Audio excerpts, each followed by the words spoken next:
ഇന്ന് പനീർ വെച്ച് ഒരു കറി ഉണ്ടാക്കാം. ഇത് 125 ഗ്രാം പനീറുണ്ട്. ഇതിലേക്ക് 1/4 ടീസ്പൂൺ മഞ്ഞൾപ്പൊടി, 1/2 ടീസ്പൂൺ മുളക് പൊടി, 1/2 ടീസ്പൂൺ ഉപ്പ്. ഇതൊന്ന് മിക്സ് ചെയ്തൊരു അരമണിക്കൂർ വെച്ചേക്കാം. ഇത് ഒരു സവാള, ഒരു 6 അല്ലി വെളുത്തുള്ളി, ഒരു പീസ് ഇഞ്ചിയും കൂടെ ഒന്ന് ചോപ്പ് ചെയ്തെടുക്കുക. കുറച്ച് കറിവേപ്പിലയുണ്ട്. അതുകൊണ്ട് ഒരു തക്കാളി മിക്സിയുടെ ജാറിലൊന്ന് അരച്ചെടുക്കാം. ഇനി ഈ പനീർ ഒന്ന് ഫ്രൈ ചെയ്തെടുക്കാം. അതിനുവേണ്ടി കുറച്ച് വെജിറ്റബിൾ ഓയിലാണ് ഞാൻ ഒഴിച്ചേക്കുന്നത്, സൺഫ്ലവർ ഓയിൽ.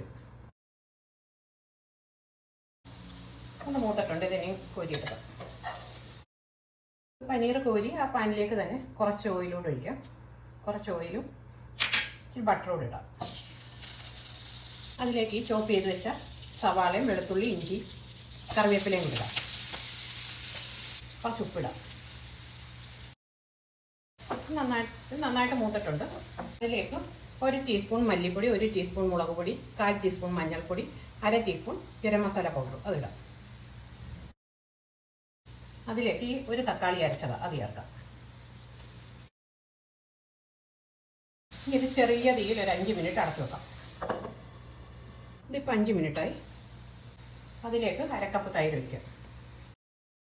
അതിലേക്ക് തിളപ്പിച്ച 1/2 കപ്പ് വെള്ളം ഒഴിക്കാം. അതിലേക്ക് പനീർ ഫ്രൈ ചെയ്തിടാം.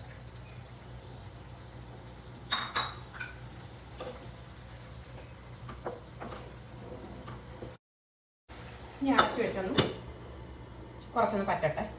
5 മിനിറ്റായി വെച്ചിട്ട് കുറച്ച് മല്ലിയിലയും കൂടെ മേളിലിടാം. ഓഫാക്കാം. ചപ്പാത്തിയുടെയും പൊറോട്ടയുടെയും ഒക്കെ കൂടെ കഴിക്കാൻ നല്ലൊരു പനീർ ഗ്രേവി കറിയാണ്.